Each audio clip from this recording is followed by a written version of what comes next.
melanjutkan materi dari pertemuan kedua sampai pertemuan ke-7. Pertemuan kedua, 1. Konsep dasar teologi. Konsep dasar teologi ialah ajaran Allah meliputi sejarah perkembangan konsep teologi tentang ketuhanan pada berbagai agama seperti agama Yahudi, Kristen, Islam, serta konsep ketuhanan pada agama lain di dalam dunia. Tujuannya adalah untuk menelusuri perkembangan konsep mengenai sifat dan peran Allah dalam kehidupan manusia, serta bagaimana konsep-konsep tersebut mempengaruhi pemahaman kita tentang kehadiran dan kekuasaan Allah. Yang kedua, definisi ilmu teologi. Kata teologi berasal dari bahasa Yunani, yaitu theos yang berarti Allah dan logos yang berarti bercakap atau berbicara. Pembicaraan jadi makna leksilan. Kata teologi adalah pembicaraan tentang Allah dan mendefinisikan teologi secara singkat sebagaimana yang dikutip oleh Leon Maris, yakni teologi adalah segala sesuatu yang dipikirkan dan dikatakan mengenai Allah. Berteologi juga dapat dinikmati sebagai kegiatan belajar melalui pengalaman iman secara berkesinambungan. Teologi sebagai refleks atau dan atas pengalaman religius. Teologi sebagai tubuh kebenarannya yang berlangsung dari suatu generasi ke generasi melalui pengajaran dan pembelajaran. Bagai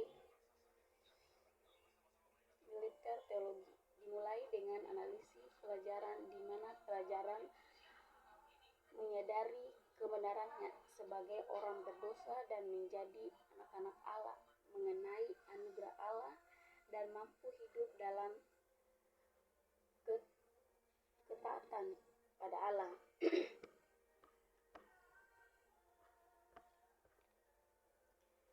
Yang berikut, ilmu teologi dan ilmu religi adalah dua bidang studi yang berkaitan dengan agama dan kepercayaan, tetapi memiliki perbedaan dalam fokus dan pendekatan.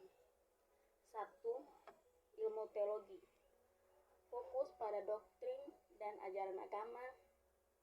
Ilmu teologi mempelajari ajaran doktrin dan prinsip-prinsip agama secara mendalam. Yang kedua, analisis.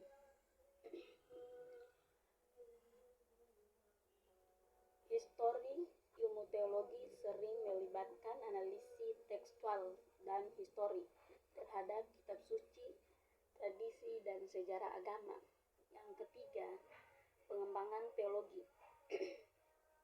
Ilmu teologi bertujuan untuk memahami dan mengembangkan teologi agama, termasuk konsep-konsep seperti Tuhan, manusia, dan keselamatan. Yang berikut, ilmu teologi. 1. Fokus pada praktik dan pengalaman keagamaan. Ilmu religi mempelajari praktik, pengalaman, dan mendefinisikan keagamaan dalam masyarakat.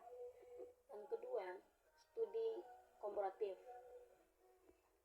Ilmu religi sering melibatkan studi komparatif antara agama yang berbeda untuk memahami keselamatan dan kesamaan dan perbedaan.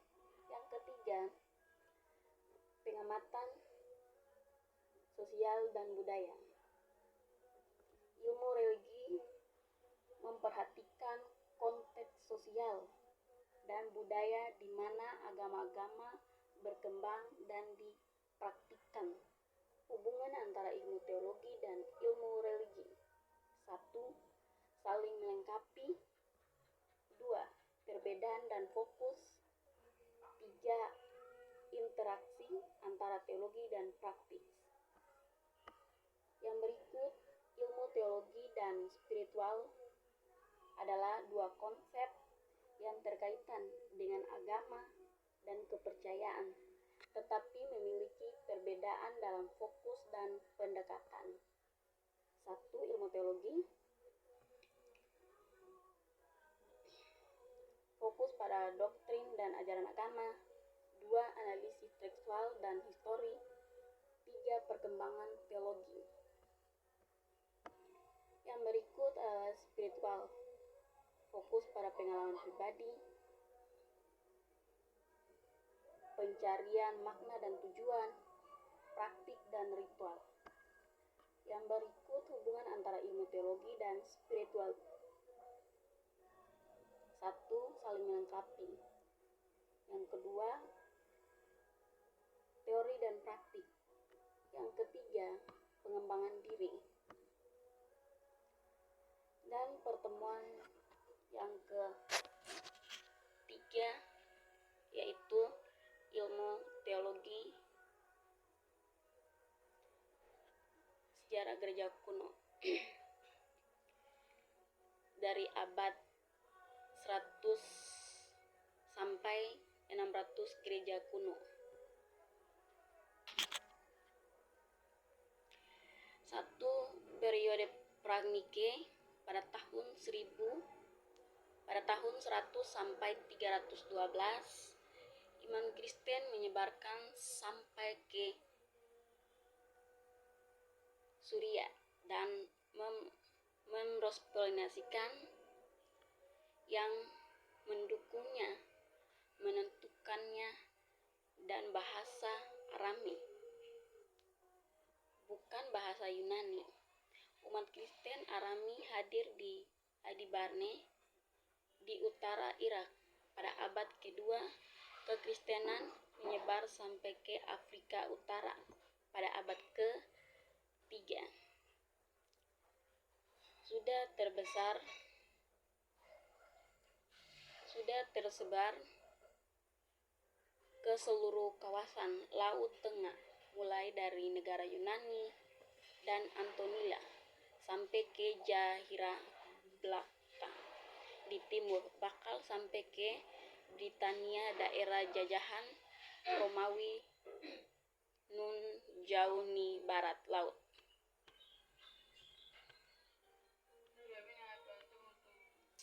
Yang berikut bidat skisma dan skonli.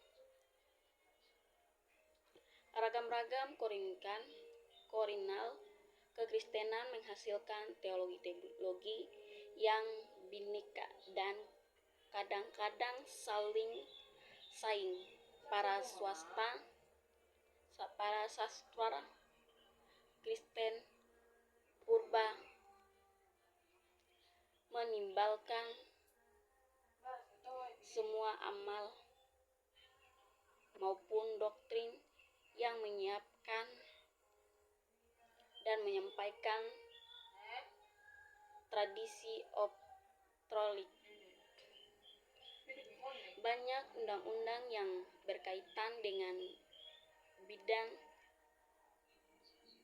mengindikasikan bahwa umat Kristen pada kurun waktu ini menganggap masalah bidat lebih penting daripada masalah paganisme. Yang berikut, Slebetas pada tahun 476, selama 5 abad sesudah kekaisaran Romawi Barat tumbang pada tahun 476. Para rahbi menjadi pihak yang paling berjasa melestarikan budaya dan peradaban dunia barat. Orang-orang di Kekaisaran Romawi Timur masih memandang diri mereka sebagai negara Kekaisaran Romawi yang dikepalai seorang kaisar, memiliki pemerintahan sipil dan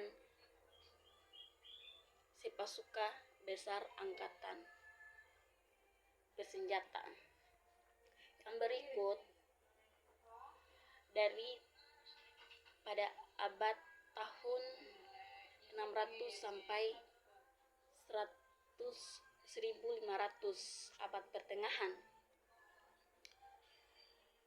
Pada abad pertengahan awal, sekitar tahun 600 sampai 1000, pada permulaan dawarasan 600, kekristenan sudah tersebar ke seluruh kawasan Laut Tengah.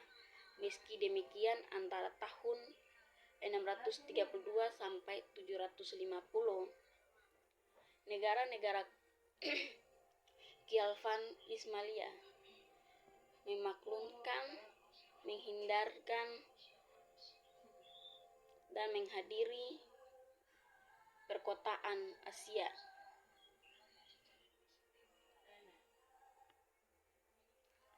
Yang berikut perbedaan antar kawasan. Eropa Timur sudah teribas kekristenan sedari zaman penjajahan Romawi, tetapi kekristenan tetap adalah kekristenan yang dibawa masuk oleh Santos Surios dan Santos Medius pada abad ke-9 dan menjadi unsur yang tak terpisahkan dari pembentukan negara-negara modern di kawasan itu. Yang berikut pada abad pertengahan Madin, sekitar tahun 1000 sampai 1300. Pada kurun waktu ini,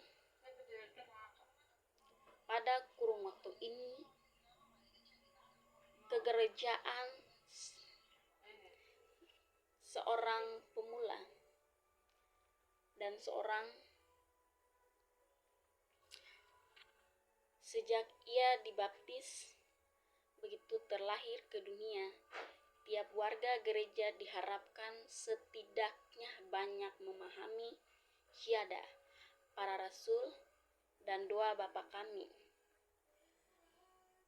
beristirahat pada hari Minggu dan hari-hari raya, menghadiri misa, berpuasa pada waktu-waktu tertentu, menerima komuni pada hari Paskah, membayar macam-macam penguatan dan macam-macam pungutan untuk yang akan digunakan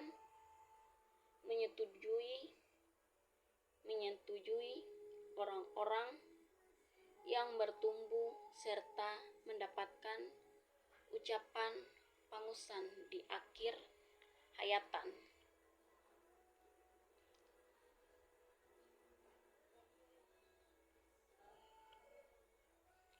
Yang berikut Rensa dan Reformasi sekitar tahun 1300 sampai 1650, perpecahan di Eropa.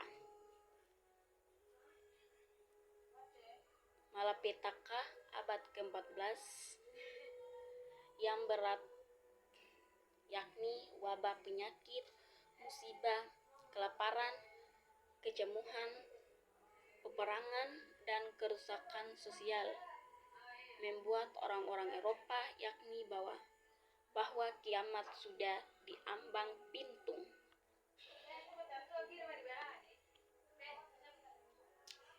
Yang berikut dunia timur dan Renaissance. persatuan kembali yang dimunafikkan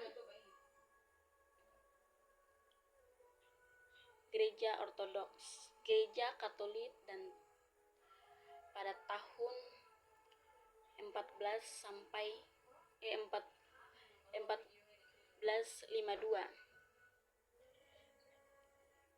tertanamkan oleh jatuhnya Konstantinopel ke tengah kemasjarahan Turki Utsmani pada tahun 1453 yang menyatakan Gereja Ortodoks dari dunia barat selatan lebih dari 1 abad.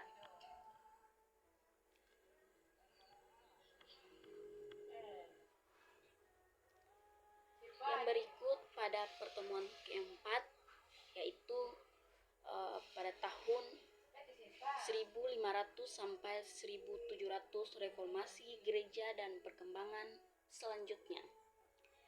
Jadi, sejarah teologi dari tahun 1500 sampai 1700 ditandai oleh reformasi gereja, gerakan besar yang menentang otoritas Katolik Roma dan memunculkan Protestantisme, mengubah pemahaman, doktrin, dan praktik gereja melalui tokoh-tokoh seperti Martin Luther.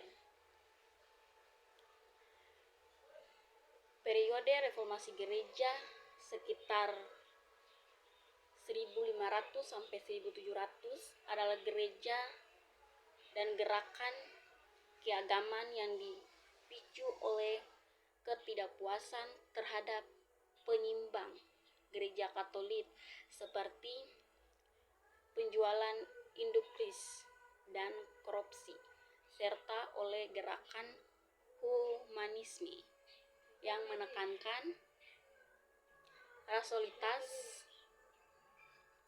dan individualitas dan kemajuan teknologi cetak yang menyebarkan ide-ide baru.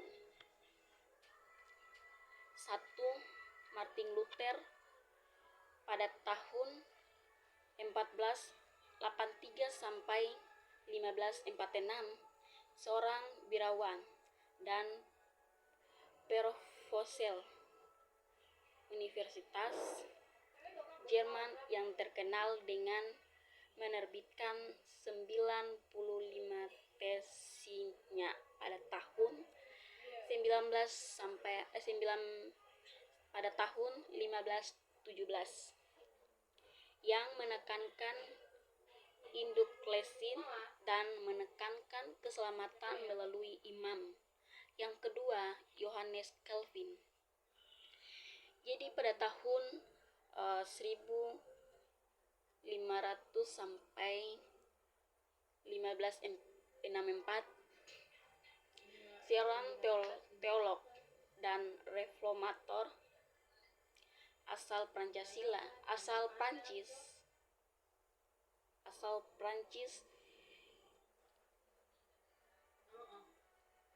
yang memimpin reformasi di Genoa, Swiss. Ia adalah tokoh sentral dalam pengembangan Calvinisme, sebuah sistem teologi Kristen yang menekankan kedaulatan Allah dan doktrin predestinasi.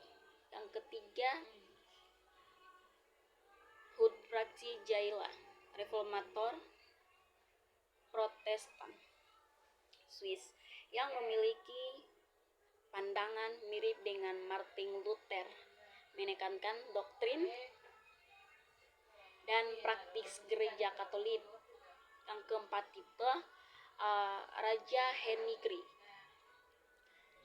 pada abad atau tahun 1485 sampai 1547, Raja Inggris yang melalui reformasi di Inggris karena penolakan Paus untuk menganulir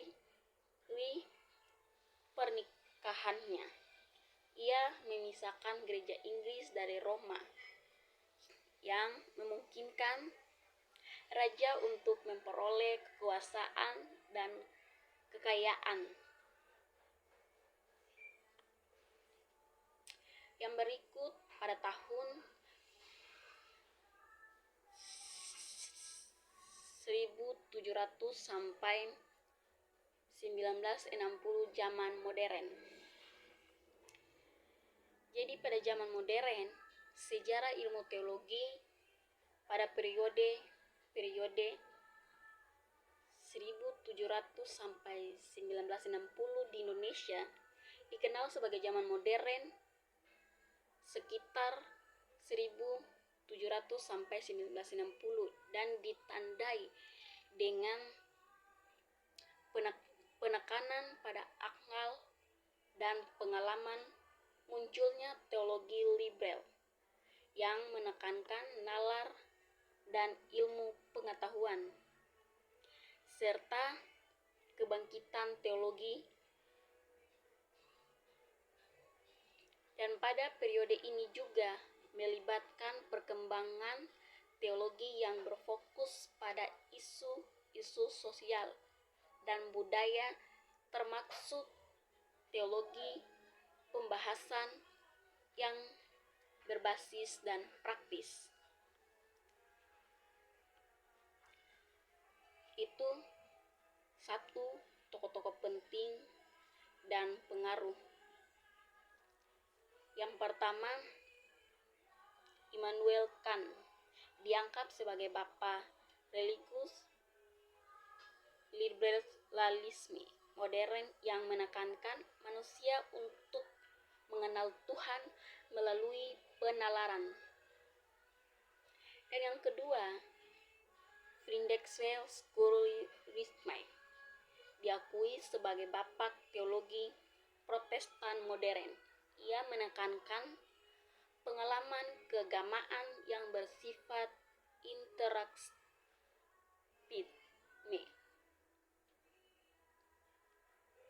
sebagai dasar pemahaman tentang Tuhan. Dan yang ketiga, Karl Barth. Keempat, Paul Tripp.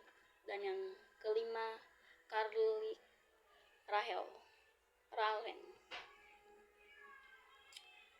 Yang berikut, pengakuan. Pesan Alkitab sebagai catatan pengalaman dalam teologi liberal. Alkitab dipandang sebagai catatan pengalaman manusia dan bisa saja tidak sempurna atau tidak otoritas, namun memiliki nilai keterladanan.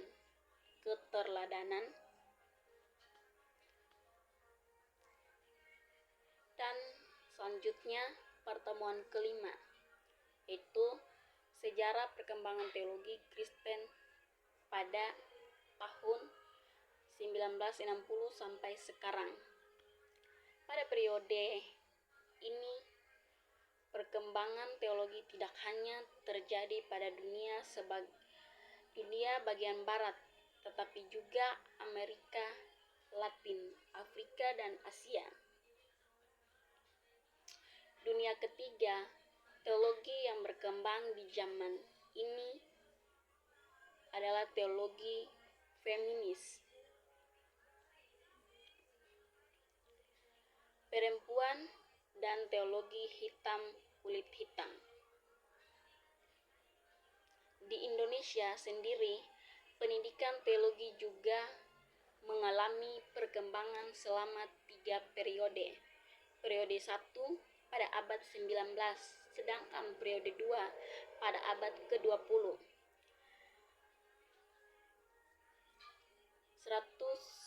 1900 sampai 1960, dan periode ketiga tahun 2001 hingga sekarang. Gambaran umum dari tahun 1960 sekarang. Di Asia, Afrika, dan Amerika Latin membuka ruang teologis baru teologis mulai dibaca dari perspektif pengalaman, karya, dan tertindak, dan konteks lokal. Yang kedua, tema-tema utama dalam teologi dunia ketiga, yaitu menggunakan sumber budaya lokal, tradisi lisan, pengalaman rakyat sebagai bahan teologi. Yang berikut perkembangan pendidikan dan ilmu teologi di Indonesia.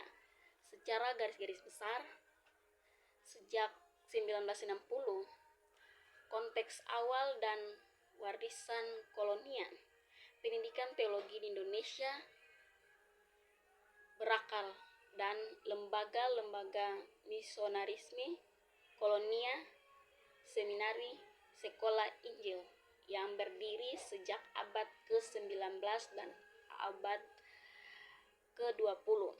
Setelah kemerdekaan, institusi ini terus berkembang baik di lingkungan Protestan maupun di lingkungan Katolik.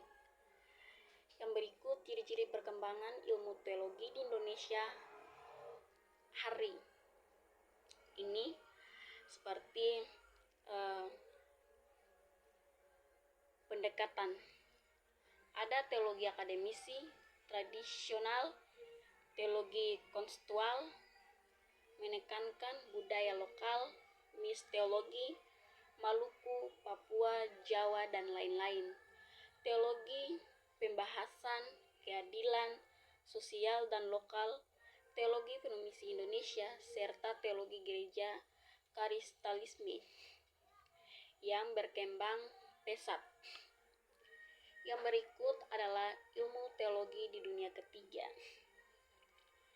Pada ilmu teologi di dunia ketiga, perkembangan ilmu teologi di dunia ketiga sangat dipengaruhi oleh konteks sosial, politik, dan budaya lokal, terutama teologi pembahasan yang muncul di Amerika Latin sebagai reaksi terhadap ketidakadilan dan kemiskinan struktural. Dilihat dari sudut pandang pusat iman Kristen yang radikal, ini sungguh mengherankan bahwa begitu sedikit perhatian yang diberikan pada fenomena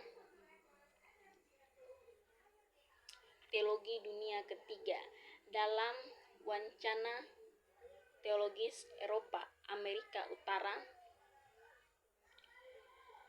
Semua teologi pada dasarnya bersifat kontekstual, artinya ia muncul dari konteks historis tertentu dan ia membahas konteks tersebut. Faktor-faktor yang didefinisikan tetap menjadi penuntut penting konteks dunia ketiga saat ini. Faktor-faktor tersebut diperankan oleh masalah utang luar negeri yang diciptakan oleh keinginan bank-bank barat untuk memberikan pinjaman kepada negara-negara dunia ketiga untuk meminjamkan dengan suku bunga yang bervariasi uang yang akan tersedia setelah ledakan minyak tahun 1980-an. Yang berikut konteks global dan munculnya teologi dunia ketiga. Kritik terhadap teologi import. Para teol di dunia ketiga menganggap teologi yang dikembangkan di Eropa dan Amerika Utara tidak cukup relevan dengan realitas lokal mereka. Yang kedua itu fokus pada realitas lokal. Perkembangan teologi di dunia ketiga sangat didorong oleh kondisi spektif seperti kemiskinan, penindasan, dan ketergantungan ekonomi. Dan yang berikut itu konteks politik dan sosial. Peristiwa, topik, dan kondisi sosial seperti masalah ketidakadilan struktural, ketidakseimbangan kekuasaan, dan dampak kebijakan ekonomi global menjadi titik penting dalam pengalaman teologi ini. Yang berikut yaitu perkembangan pendidikan dan ilmu teologi di Indonesia. Perkembangan pendidikan dan ilmu teologi di Indonesia telah mengalami transformasi signifikan sejak zaman kerajaan Hindu Buddha hingga era modern. Jadi, pendidikan teologi tidak hanya berfokus pada aspek keagamaan, tetapi juga pada perkembangan pemikiran kontekstual yang relevan dengan budaya dan kondisi di Indonesia saat ini. Yang berikut yaitu pendidikan teologi pada masa lalu. Kerajaan Hindu. 1. Kerajaan Hindu. Pendidikan pada masa ini sangat kental dengan keagamaan, dilaksanakan di padepokan dengan materi pelajaran meliputi bahasa sastra, teologi, ilmu ekstra, ilmu kemasyarakatan, dan seni. Yang kedua, kerajaan Islam. Pendidikan berlandaskan ajaran agama Islam diselenggarakan secara perorangan oleh ulama dan terkoordinasi oleh para wali di Jawa. Yang ketiga yaitu masa Portugis dan Spanyol. Bangsa Portugis dan Spanyol mendirikan sekolah dengan kurikulum pendidikan agama Katolik, membaca, menulis, dan berhitung. Yang ketiga, teologi di era kolonial dan pasca kemerdekaan. Pada masa kolonial Belanda, pendidikan formal diperkenalkan, tetapi di bagian berdasarkan kelas sosial. Yang berikut, polarisasi teologi dan komunitas Kristen di Indonesia. Teologi sebagai disiplin ilmu telah berkembang sepanjang sejarah dengan tujuan memahami dan mendiskriminasikan ajar agama, khususnya dalam konteks Kristen. Yang berikut yaitu teologi kontemporer modern dan tantangannya di Indonesia. Perkembangan teologi modern ditandai oleh upaya memperbaharui cara memahami dan seiring dengan perubahan zaman, terutama sejak abad ke-19 dan 20 memasuki abad tersebut, perkembangan ilmu teologi dan pengetahuan teknologi dan perubahan sosial politik mempengaruhi cara orang memahami teologi. Yang berikut yaitu penyebab polarisasi dalam kekristenan di Indonesia.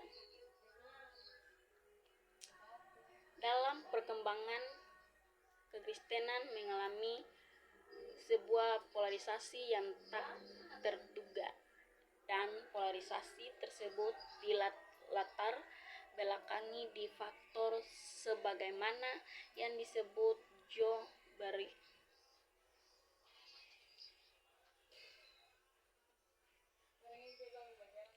Yang berikut yaitu tantangan keberhasilan Persekutuan Gereja Indonesia dalam menjembatani perbedaan.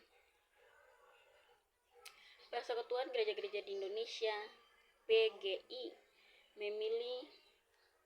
memiliki peran strategis dalam menjembatani perbedaan teologi di Indonesia, sebuah negara dengan keagamaan budaya, bahasa, dan agama yang sangat kaya.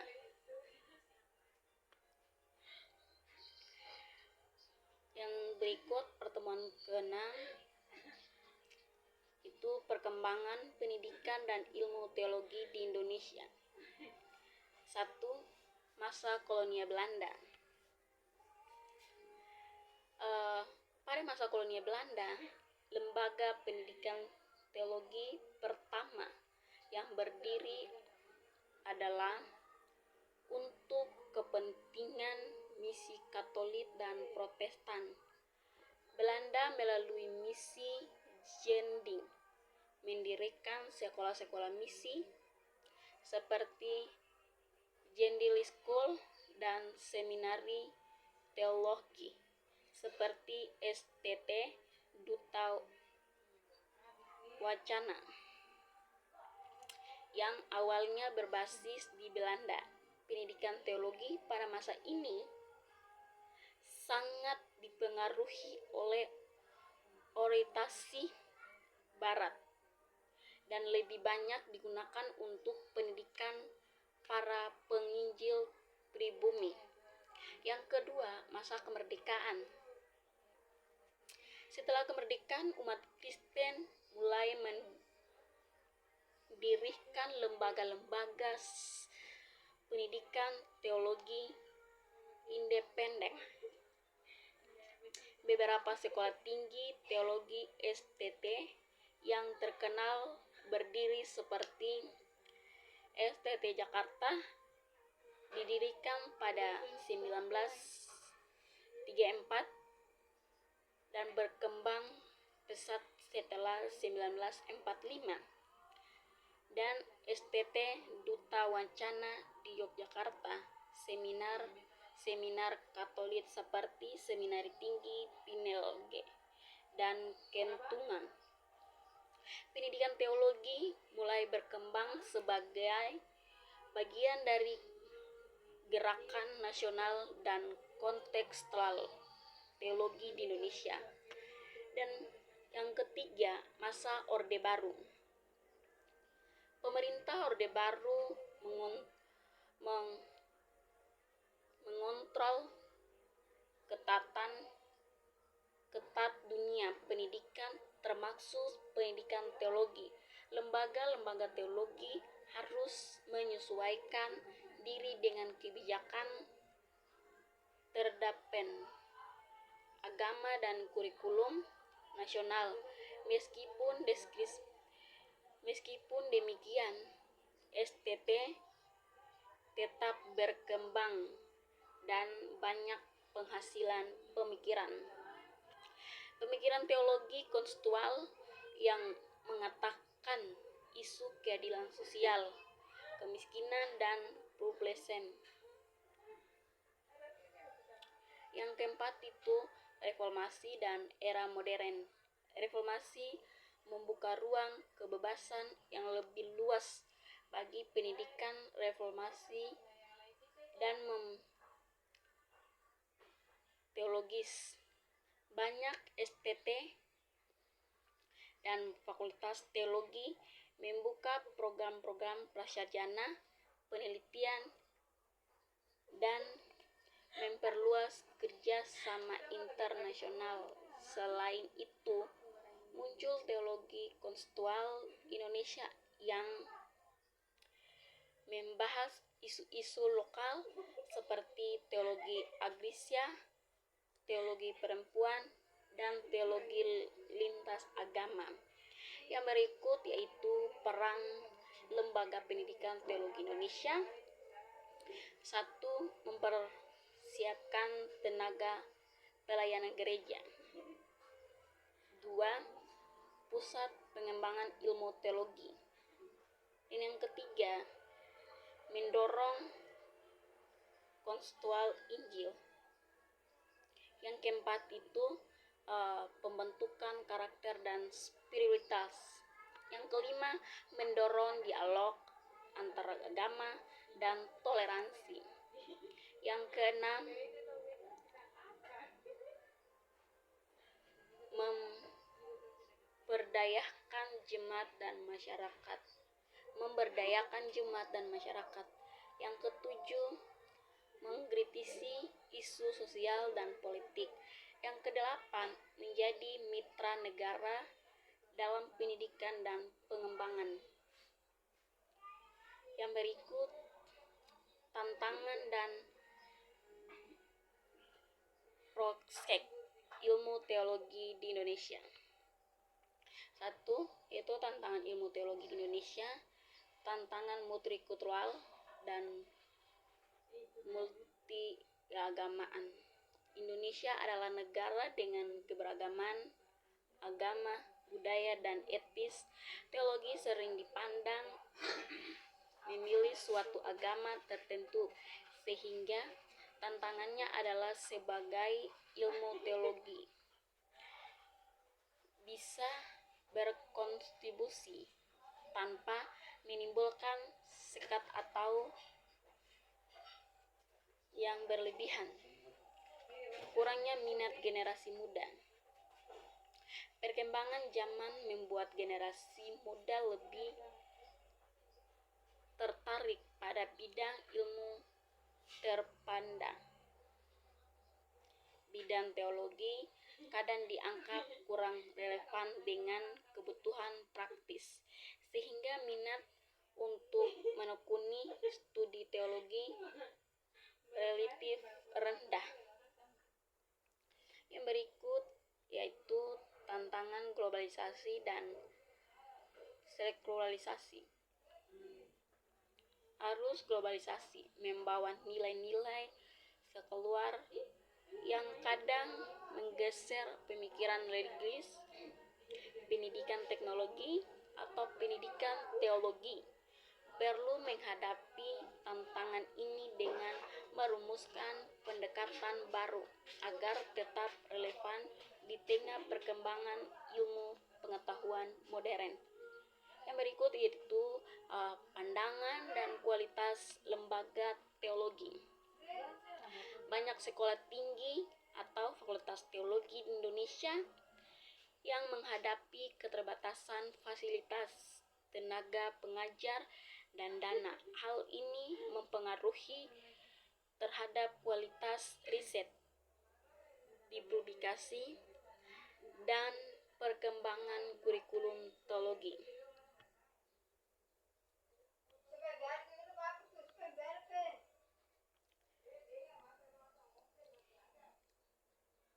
Yang berikut, peluang kontribusi sosial. Teologi tidak hanya bicara doktrin, tetapi juga aksi nyata di masyarakat. Prospeknya, pendidikan teologi dapat melahirkan pembinaan rohani, aktivitas sosial, maupun akademisi yang berperan dalam pembangunan bangsa. Dan yang berikut, digitalisasi, akses pengetahuan. Dengan perkembangannya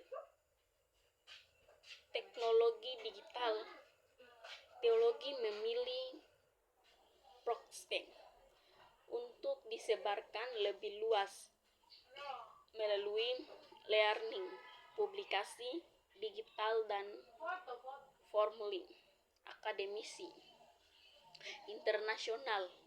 Hal ini akan meningkatkan daya saing teknologi Indonesia di dunia global. Yang berikut itu yang terakhir, pertemuan ke-7, Perjanjian Lama dalam gereja-gereja Kristen. Perjanjian Lama dalam gereja-gereja Kristen merupakan bagian integral dari kitab suci Kristen. Secara historis, sebelum adanya Perjanjian Baru, kitab-kitab yang sekarang disebut Perjanjian Lama sudah menjadi kitab suci sebagai komunitas Yahudi maupun gereja mula-mula. Yesus sendiri dan para rasulnya merujuk kepada Taurat, kitab para nabi, dan tulisan-tulisan sebagai firman Allah yang hidup, yaitu satu, dasar perwahyuan Allah. 2. Nubuat tentang Kristen. 3. Pedoman etik dan moral. Meskipun hukum Taurat dipahami secara perbedaan dalam Perjanjian Baru, prinsip-prinsip moral dan nilai-nilai etis tetap menjadi landasan kehidupan umat Kristen. Yang keempat, sumber doa dan ibadah. Mazmur misalnya digunakan secara luas. Liturgi, doa harian maupun devosi pribadi. Dengan demikian, meskipun Perjanjian Baru menjadi pusat iman Kristen, Perjanjian Lama tetap memiliki otoritas dan relevansi yang tidak dapat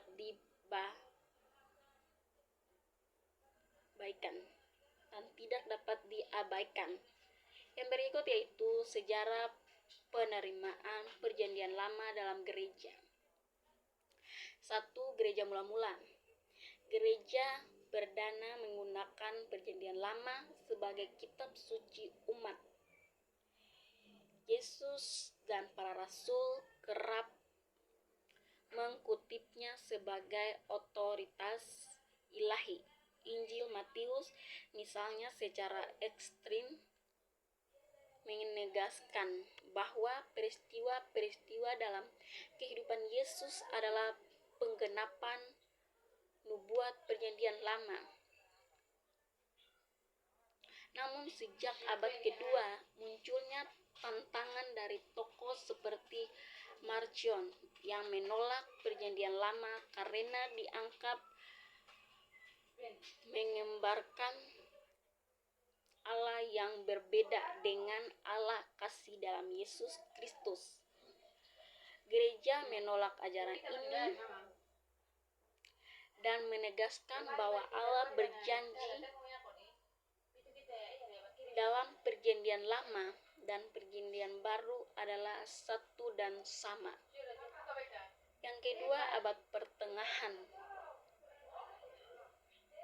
yaitu pada abad pertengahan Perjanjian Lama tetap dipelajari dan digunakan, tetapi sering difasirkan secara alegoris.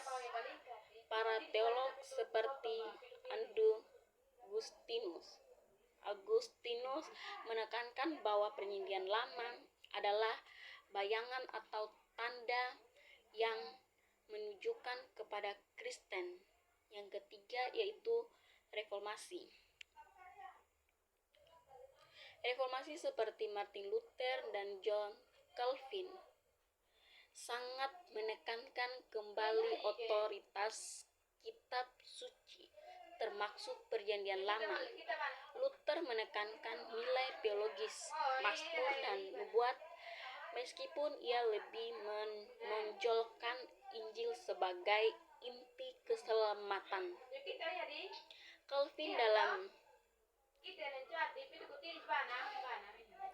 Calvin menekankan keseimbangan antara Perjanjian Lama dan Baru dalam rencana keselamatan Allah. Yang berikut yaitu Perjanjian Lama dalam Gereja Katolik. Bagi Gereja Katolik, Perjanjian Lama memiliki kedudukan sejak dengan Perjanjian Baru sebagai bagian dari kitab suci konsulit Trent. Pada abad 1546 menekankan kanon Alkitab Katolik yang mencakup kitab-kitab De Canonica, Tobias, Yudis 1 dan 2, Make, kebijaksanaan Sirak, Baruk dan tambahan dalam Daniel serta Ester. Dalam teologi Katolik, 1. Liturgi bacaan dari Perjanjian Lama selalu hadir dalam misa, dipisahkan dengan bacaan Injil. Yang kedua, doktrin, ajaran moral, hukum dan nubut Perjanjian Lama tetap relevan meski dibaca dalam terang Kristen. Yang ketiga, spiritualitas. Kitab Mazmur menjadi doa resmi gereja melalui liturgi, hormum, ibarat hariat. Yang berikut yaitu Perjanjian Lama dalam gereja Ortodoks. Gereja Ortodoks Timur juga memandang Perjanjian Lama sebagai kitab suci yang kudus. Kanon mereka lebih luas dipandang dan dibandingkan Katolik maupun Protestan, mencakup kitab-kitab tambahan seperti Make 1, Ester, Mazmur 151 dan doa Manasye. Ciri-ciri khas penafsir ortodoks adalah tipologi, melibatkan tokoh dan peristiwa Perjanjian Lama sebagai gambaran dari Kristen dan karya keselamatannya. Yang kedua, liturgi.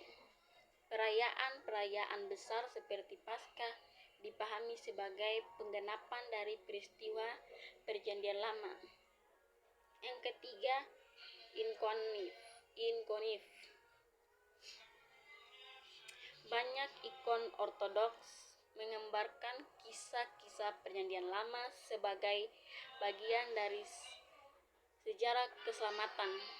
Dan yang berikut yaitu Perjanjian Lama dalam gereja Protestan. Gereja Protestan menerima Perjanjian Lama sesuai dengan kanon Yahudi, 39 kitab tanpa kitab-kitab De Canonica. Prinsip utama dalam teologi Protestan adalah sola scrolla, sehingga Perjanjian Lama tetap dihargai sebagai firman Allah. Dan yang berikut nama-nama dan yang berikut namun ada warisasi dalam penafsirannya. Yang pertama yaitu tradisi Lutheran menekankan Perjanjian Lama sebagai petunjuk kepada Injil, tetapi hukum Taurat dipandang dalam kaitan dengan karya Kristen yang membebaskan. Yang kedua, tradisi Calvinis. Reformasi menekankan kesambungan Perjanjian Lama dan Baru, terutama melalui konsep perjanjian. Yang berikut, reformasi Perjanjian Lama sebagai gereja masa kini.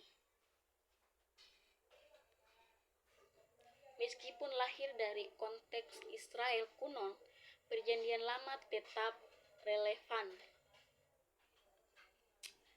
bagi umat Kristen saat ini. Beberapa relevansi utama antara lain yaitu 1. Pengajaran moral dan etis. 2. Pengharapan mesaniki. Yang ketiga, spiritual dan doa. Yang keempat, pemahaman sejarah keselamatan. Perjanjian Lama menolak gereja memahami rencana Allah yang berkesinambungan dari penciptaan hingga kedatangan Kristus. Yang kelima, konteks sosial dan ekologis. Narasi penciptaan dan hukum sosial Israel menginspirasikan umat Kristen dalam merawat bumi dan memperjuangkan keadilan sosial. Yang berikut yaitu Perjanjian Lama menurut Bilbika Herbika.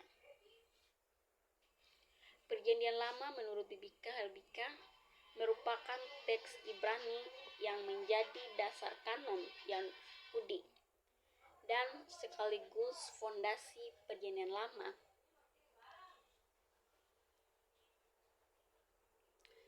Dalam Alkitab Kristen Bilbika Herbaka berisi 24 kitab yang dibagi menjadi Taurat, Nefi, dan Ketufi. Berbeda susunannya dengan Alkitab Kristen. Yang berikut pengertian Bilbika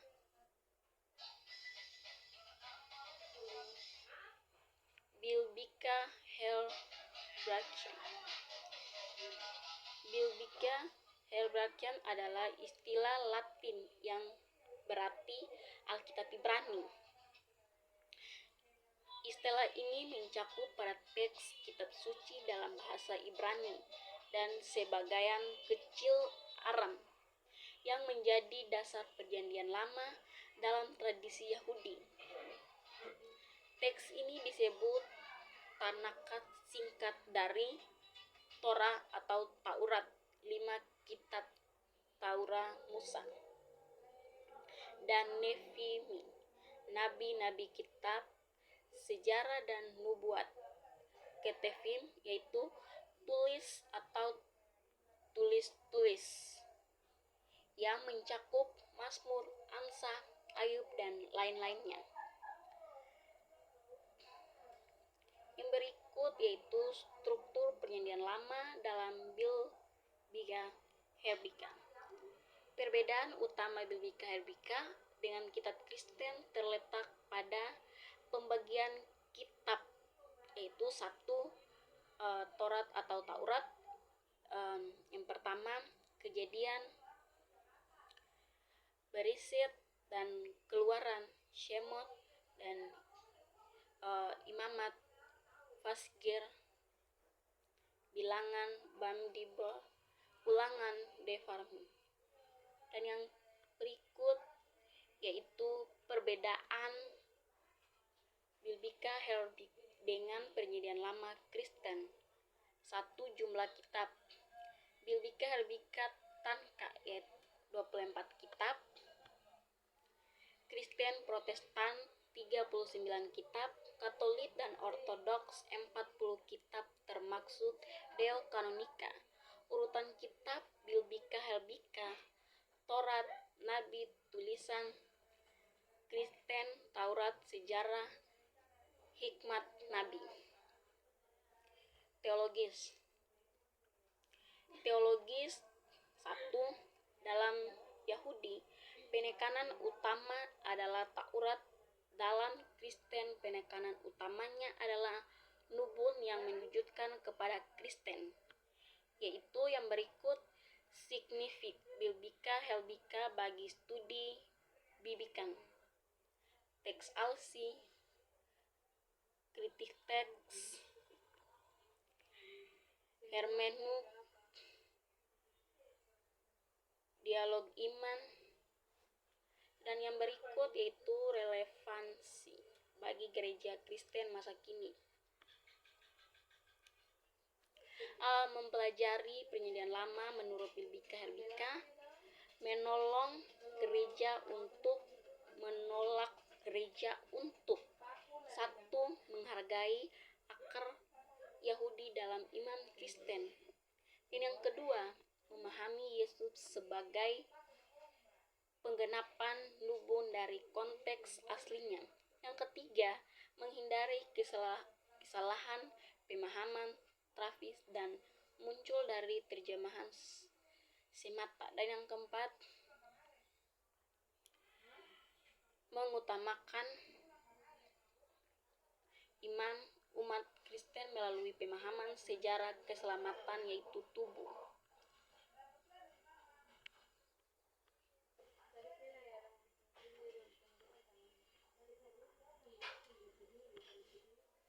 Yang berikut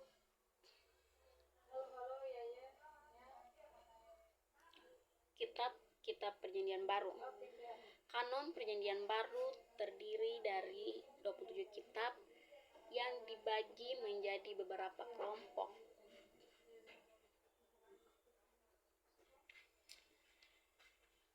1. 4 Injil yaitu Matius, Markus, Lukas, dan Yohanes. Yang kedua, sejarah gereja perdana, Kisah Para Rasul.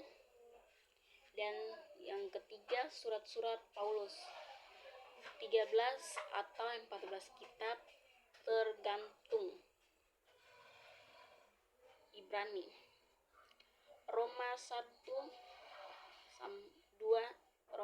dan 2, Korintus, Galatia, Efesus, Filipus, dan Kolose, 1 dan 2 Tesalonika, 1 dan 2 Timotius, Titus, Filemon, Ibrani. Sering diperdebatkan penulisnya.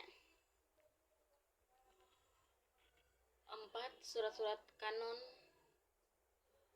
surat-surat Katolik. Umumnya itu 7 kitab. Yakobus, 1-2 Petrus, 1-3 Yohanes, Yudas. Yang kelima, kitab Wahyu kepada Yohanes. Dan yang berikut sejarah kanonisasi Perjanjian Baru.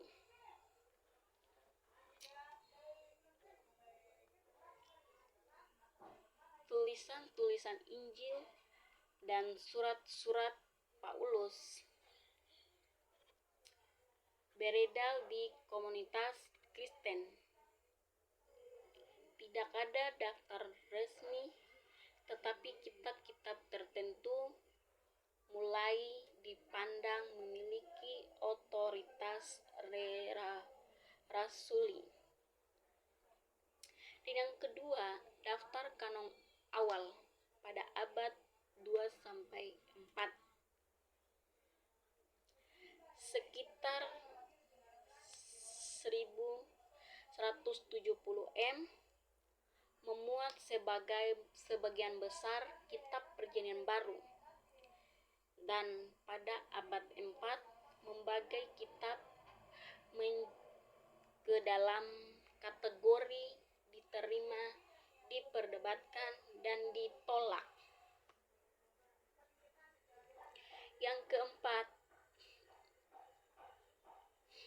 Yang ketiga, penetapan kanon abad 4-5. Konsili Hippo atau 393 dan Konsili Kategori 397-419 menegaskan 27 kitab. Paus Intergatio 405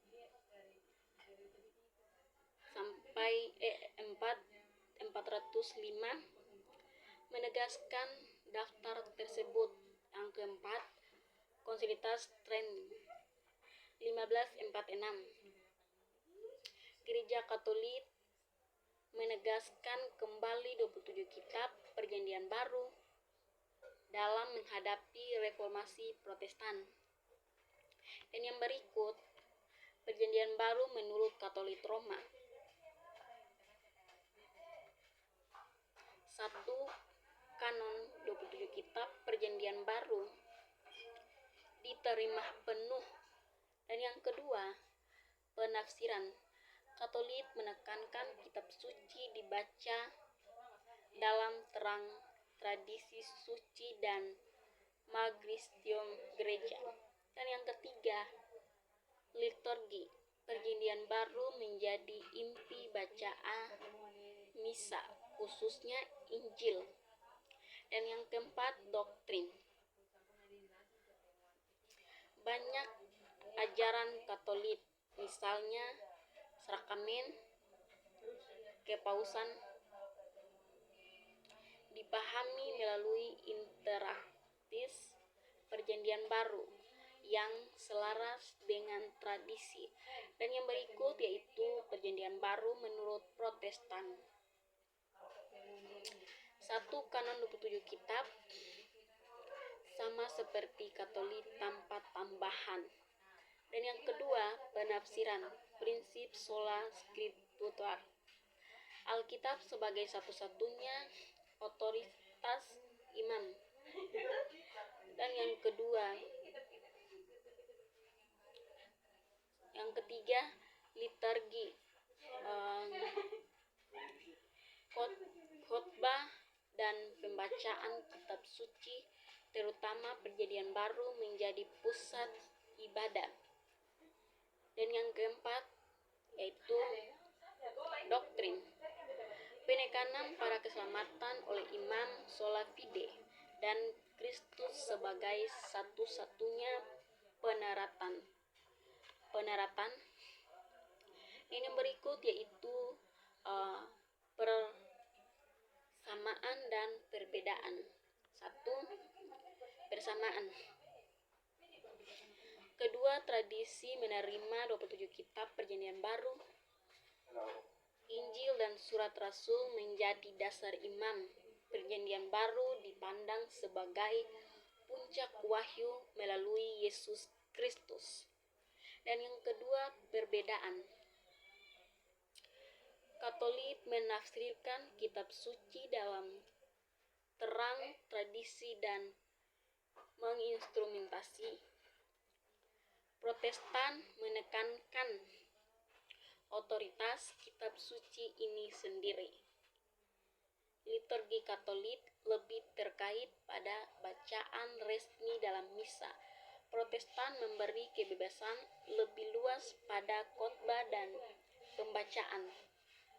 Beberapa ajaran teologis berbeda karena perbedaan hermeneutika, misalnya otoritas gereja, sakramen, dan jabatan. Yang berikut yaitu reformasi Perjanjian Baru bagi gereja masa kini. 1. Dasar iman Kristen, Injil, dan surat-surat tetap menjadi pedoman kehidupan umat. Yang kedua, kesatuan umat. Meskipun berbeda tradisi, Perjanjian Baru menjadi dasar ekumenisme. Yang ketiga, inspiratif rohani. Perjanjian Baru mengajarkan kasih, pengampunan, dan pengharapan. Dan yang keempat yaitu pedoman etis, prinsip moral Yesus dan para rasul tetap relevan untuk kehidupan moral.